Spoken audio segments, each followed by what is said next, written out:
Good evening, how are you? Good evening, Paul. Fine. Oh, you started with a map. Fantastic. Yeah. What is this? There's always this concern about why is the Russian attack very slow or not achieving its intended goal. Yes. But then, let's also admit that Ukraine is winning the war on social media. Ukraine is winning the war on social media. Okay. But the casualty figure doesn't support the reality on the ground. And also, it's an information war. We've seen a blackout of the Russian media. But then let's start with this map. Okay. These are the line of contact. That's this side. And then these particular portions are... The red side. Yeah, this side. Are territories controlled by the Luhansk and Donetsk Republic as recognized by Russia. Okay. Although internationally these are still... So Luhansk and Donetsk are part of Ukraine. They are part of Ukraine. Russia's argument is that they need not be part of Ukraine. They should be independent. Independent. Two countries or one country? So the Two countries? No, two provinces now forming two independent countries. Okay, so Russia wants Luhansk to be made an independent nation. Yeah, and Donetsk to be made an independent nation country. and leave Ukraine alone. Yeah. Okay. But then, the law itself that authorized the whole offensive is premised on that same argument. But then if you look at the Russian offensive from the beginning, it clearly shows that Russia does not intend to pursue a maximalist offensive. Because so far, the only place under attack, which is not part of the Russian-speaking zone of Ukraine, is Lviv. And this was attacked recently because of the NATO supply of arms and training of Ukrainian armed forces takes place within this place. Well, that's a further away distance from Kiev. So Russia have gone all the way to attack. No, it was just a missile attack. Oh, a missile. So they launched it from Donetsk? No, from Russian territory. Okay, so right now, Luhansk and Donetsk are under Russian control in terms of this war. Nominally they are independent, but realistically they are under Russian control. But right now, is it under Russian occupation, I should say? Have the Russians occupied it? Already Donetsk and Luhansk were not under Ukrainian government control. They were under separatist control since 1914. So they are still under the nominal control of those separatists. But then, all these portions, these are areas of attack that Russia strikes so far, but they are not in control of, except Crimea, which is under total Russian annexation since 2014. But then these portions are places that Russia's attack has hit, but they're not in total control. The only place outside the eastern or Russian-speaking zones that Russia has already attacked is Kiev. And then another thing is that they are also trying to envelope Ukraine to make it landlocked. So there's this attempt to take over Odessa. If they secure the port of Odessa, Ukraine becomes landlocked.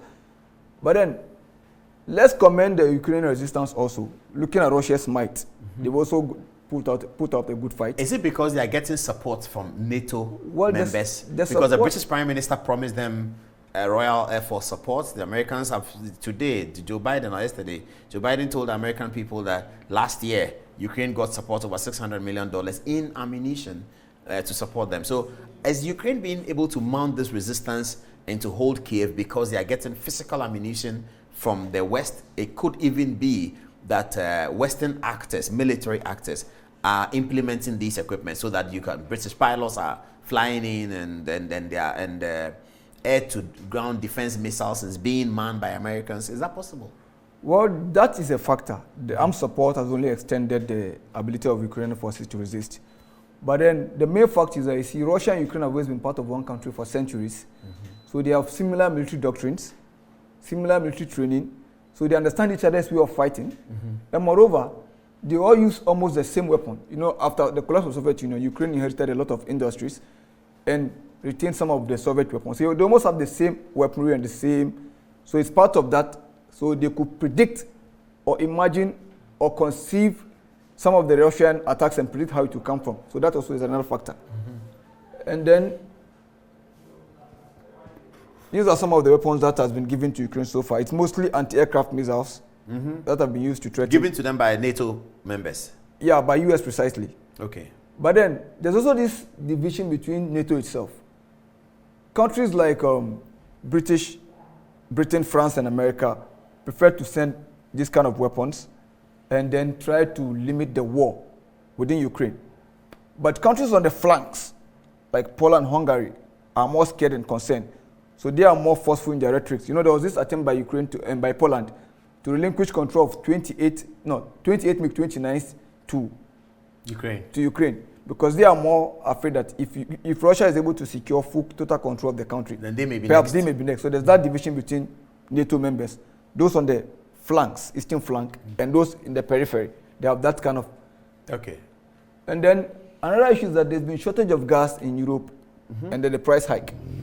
And then this here shows the dependency ratio of some of those countries. Okay, so let's go through that. So you look at the smaller countries, like not Macedonia. So when you say Macedonia 100, they depend on Russia 100%? For their gas supply. On Russia? Yeah. Not on European Union, Russia? No, on Russia. Oh, that's interesting. So Macedonia 100%. Yeah. Bosnia-Herzegovina 100%. Moldova 100%. Finland 94%. Latvia 93%. Bulgaria 77%. Germany 49%. Italy 46%. Poland 40%. France 24%. Netherlands 11%. Romania 10%. Georgia 6%.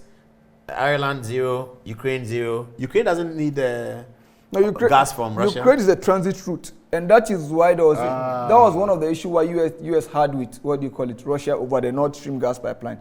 That would have cut Ukraine out of the, by being a transit country, Ukraine gains revenue from. Yes, the pipe. So there was this belief that the Nord Stream was just another calculation by Putin to starve Ukraine of funds, whilst also limiting Ukraine leverage over some of this.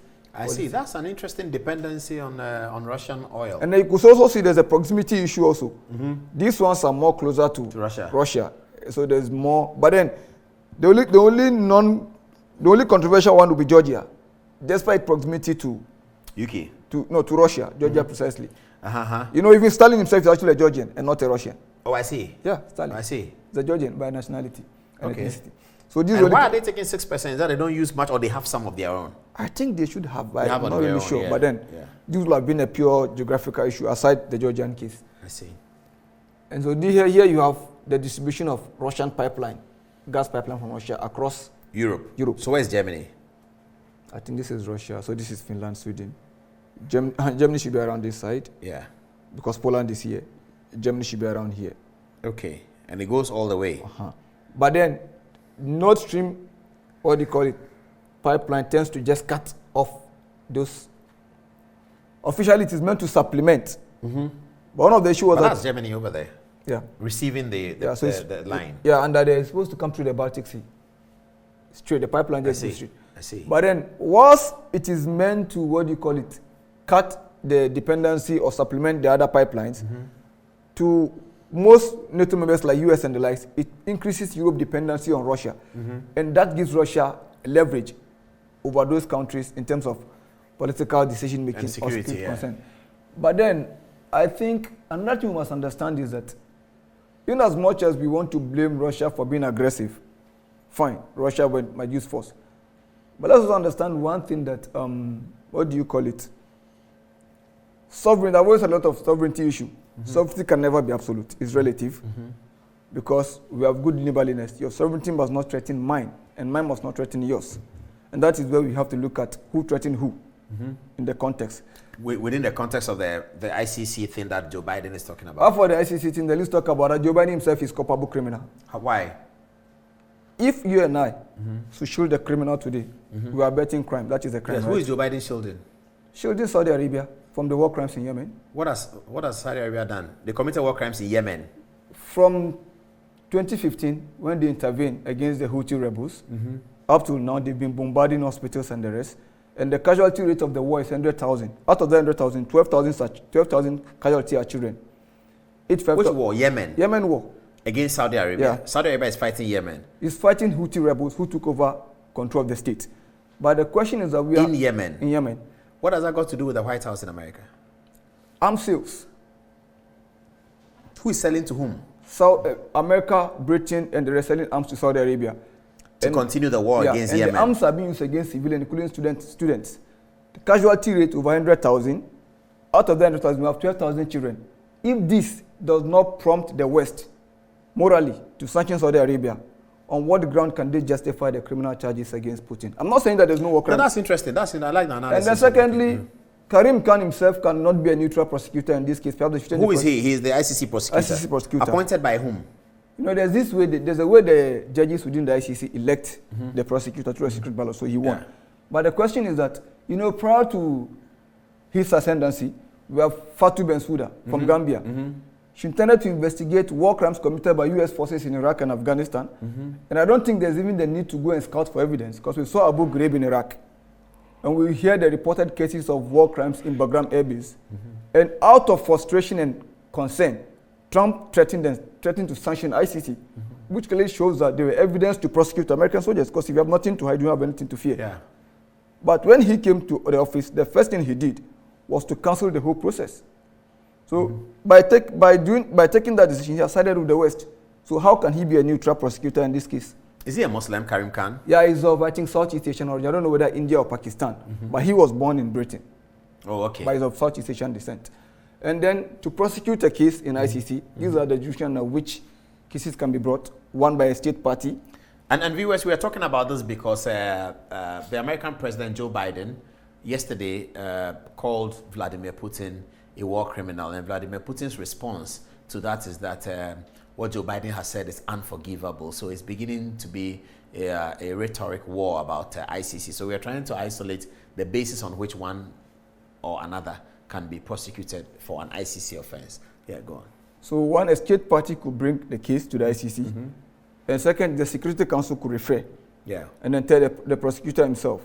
But mostly when the state party brings the case, no, when the prosecutor takes the trial itself, there's this three chamber. We have the pre-trial chamber, the trial chamber, and the appeal chamber. But when it is coming from the request of the state or Security Council, then it doesn't go through the pre-trial chamber. It goes straight to the real trial. Yeah, to the trial chamber.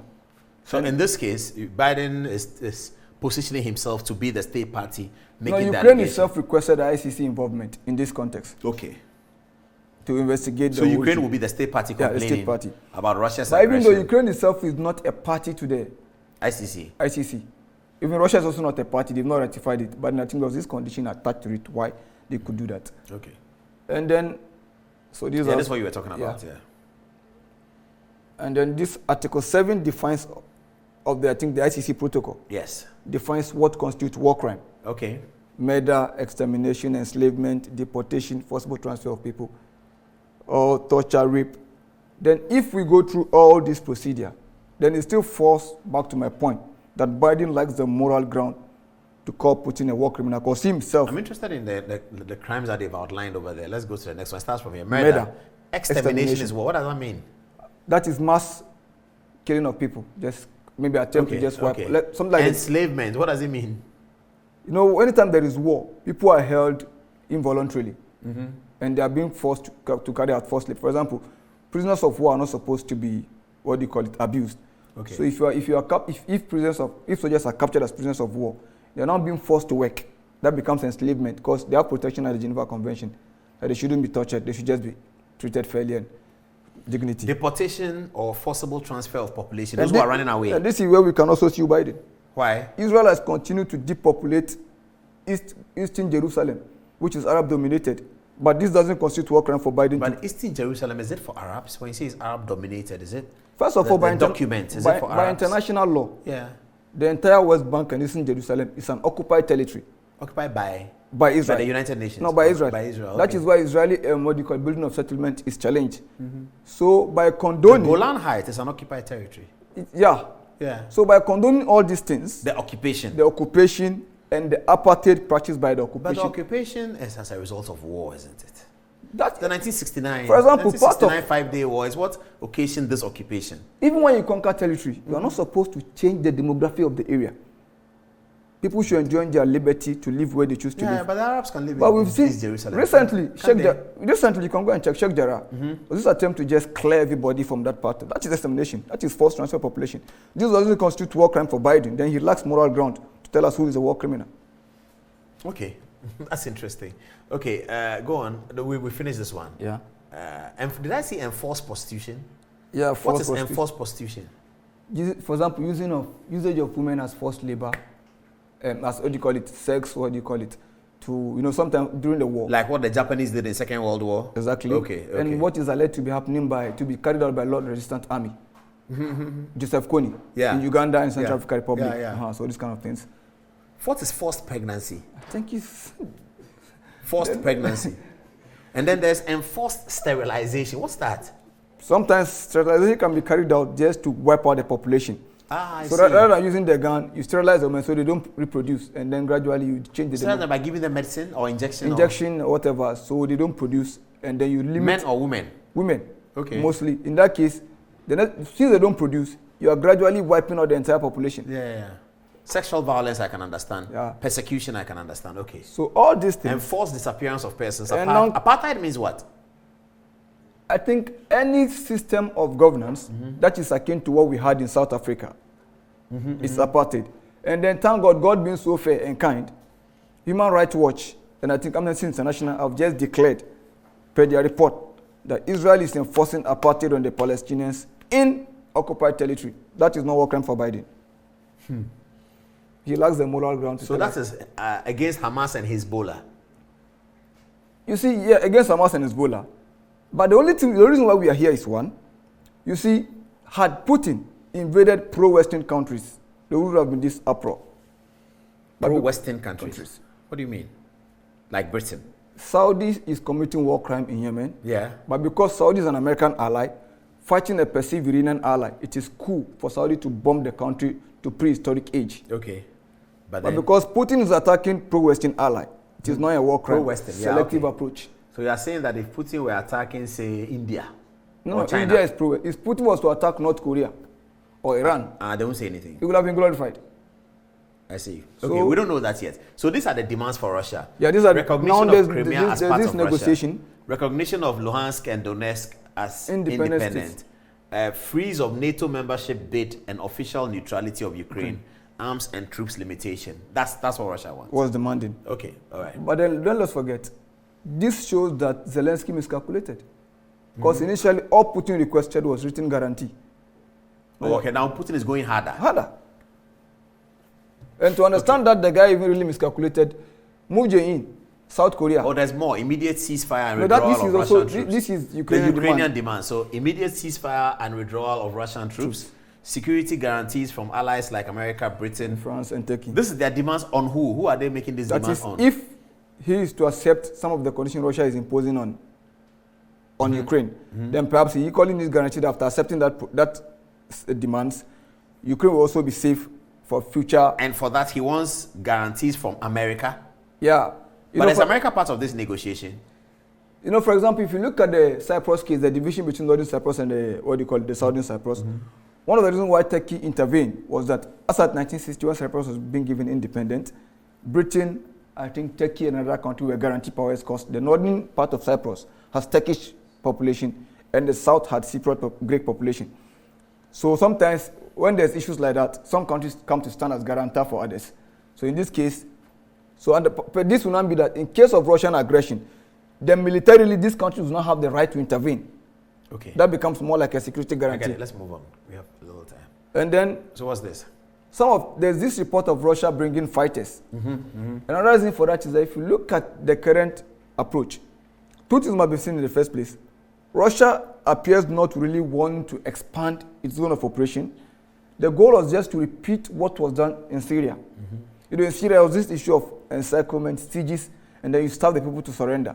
Yeah. Same thing appeared to be implemented in Ukraine. But in this case, he's trying to avoid what was done in Aleppo because of war crime charge. You know, in Aleppo, it was just a siege. So these are the potential Russian fighters? These are Russian citizens.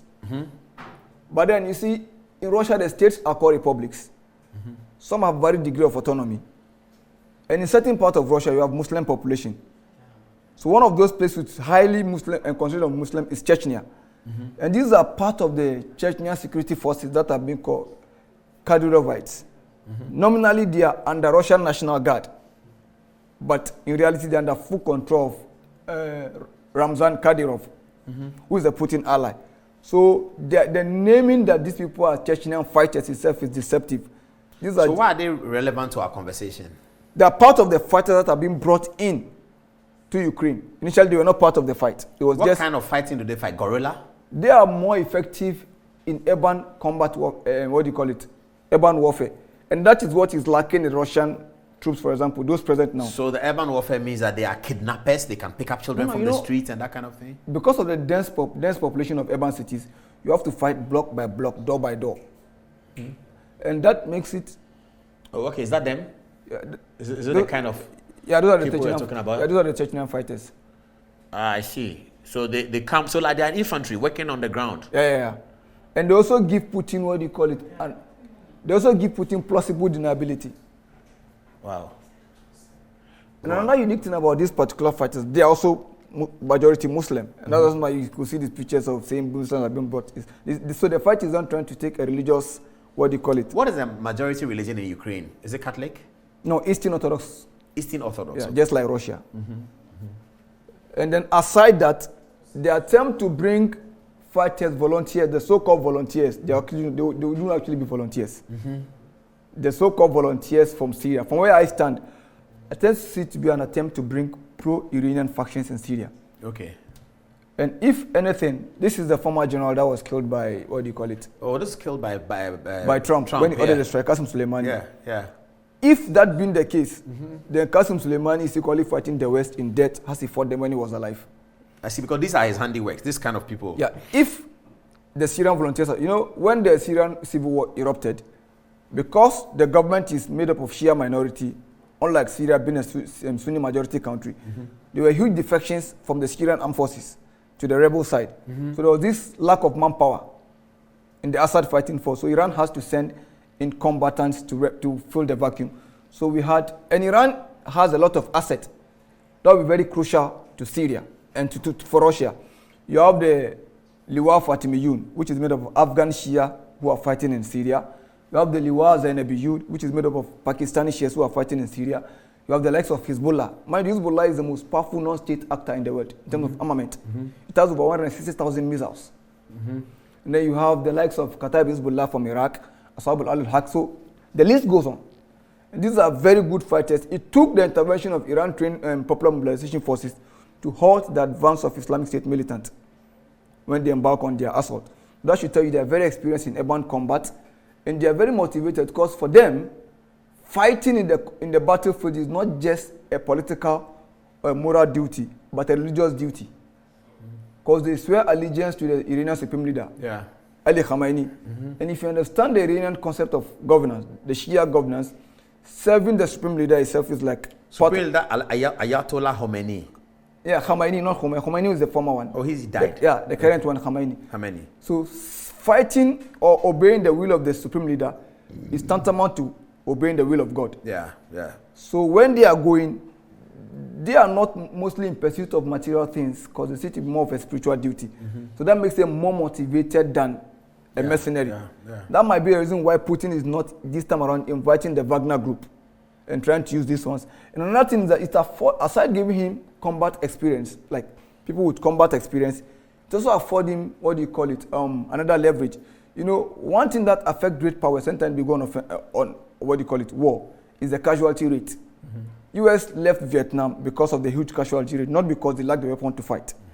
Likewise, Putin is trying to avoid the rise in body bags, because that will spell political doom for him in the house. So he's trying to make sure he uses other assets that are, expendable. And bringing in fighters from Syria comes with experience. It comes with that leverage to use expendable forces. So we still have to give ourselves a few more days, maybe a month, before we see what happens in Kiev? Well, it could be two things. It could be a genuine negotiation by Putin to halt his offensive and try to rebuild what has been destroyed, the relationship with the world. Or it could be another part of the Russian old strategy of warfare, maskirovka, which deals with deceit, disinformation, decoy. So in that case, he could be negotiating to buy time. And it appears largely more so because he wants to gain more leverage on the ground. And it seems he's more keen on capturing Kiev before he listens or goes to talk. The Ukrainian president spoke to the US Congress. What did you make of it? Well, I think it's a frank attempt to gain support. And one of the things he requested for in that conversation was a no-fly zone. But knowing Biden wouldn't really give him that no-fly zone, so he appealed for anti-air defense system because Russia has advanced, and Russia has also taken some of the... To impose a no-fly zone means that no aircraft should take off. If you do, they can shoot you down. And that requires NATO shooting down Russian jets. And that is what NATO doesn't want to get into. Because they don't want to get a full-blown war with Russia. Another Because that will give Russia legitimacy to fire missiles on Washington, D.C. or anywhere. And another thing is that, another thing we've not seen is that, you see, with the shortages in Europe, it could have political backlash. If you remember the increase of the increase in the flow of refugees, particularly Syrians, in certain countries, gave birth to racist parties. You know, Europeans have a way of, what do you call it, concealing their own racism towards us. They call them far right, far right ideologies. But these are just terroristic and hate mongers. The far rightist. Yeah. That's your opinion. That's not necessarily correct. They have this, we could go through their rhetorics. We had the Golden Dawn in what you call Golden Dawn in Greece. Yeah. Been kicked out of parliament. And the White Cross people in the Trump's America. Is there a difference between the AFD, the Golden Dawn, and the Ku Klux Klan? Ku Klux Klan is what I'm talking about here. Is there a difference between these people's ideology and the views of the Ku Klux Klan, who were killing the blacks and lynching them in Southern America during Jim Crow? Of course, no. These are racist. But the Europeans have a way of crafting things far right. What's the point you're making? That the refugee flow from Syria brought out the far right wing. It gave them political voice. Yeah, for the first voices, time. Yeah, for the first time, AFD nearly displaced SPD in German election, and that threatened what you call Angela Merkel. And they have to go for a ground what you call it coalition. Yeah. That should tell you that perhaps if care is not taken, an increase in the flow of refugee could also come out of Ukraine could also spell political another right wing surge in those countries. But another thing is that it is not just the Ukrainians that are going over there. There are nationals of other countries that are also in Ukraine who are also running from the conflict, and that includes mostly Africans. Yes, of course. And then I think our concentration on students across board from Africa, from Nigeria, Ghana, is equally very, very scary. We've lost the plot. Why? Because it's not just students who are there. We have hostlers who are citizens. And one of the people who are known for migrating illegally are Africans. So in a situation like this, the focus should have been getting Nigerians, Ghanaians, and Africans out of the war zone, but not limiting it to students. No, I don't think the Foreign Affairs is limiting it to students. But they are limiting it to Ghanaians who are registered with the mission. But I'm sure they've gone beyond that. One of the challenges we had in Libya was that people were not registered. We don't have proper data of Ghanaians in Libya. So when there was a need to extract people, we had difficulty tracking people. And somewhere like because they were not registered, they could have challenges or could fade if they appear. Yeah, if they appear. So they didn't even come out. And we are repeating the same mistake here by focusing on students. You are technically trying to limit people out of that box. So you think there are some Ghanaians who are hiding in Kiev? Of course. Because they don't have paper. Yeah. They don't want to come to be identified and then they lose because something. they don't want to come back to square one. So they are waiting for the war to end.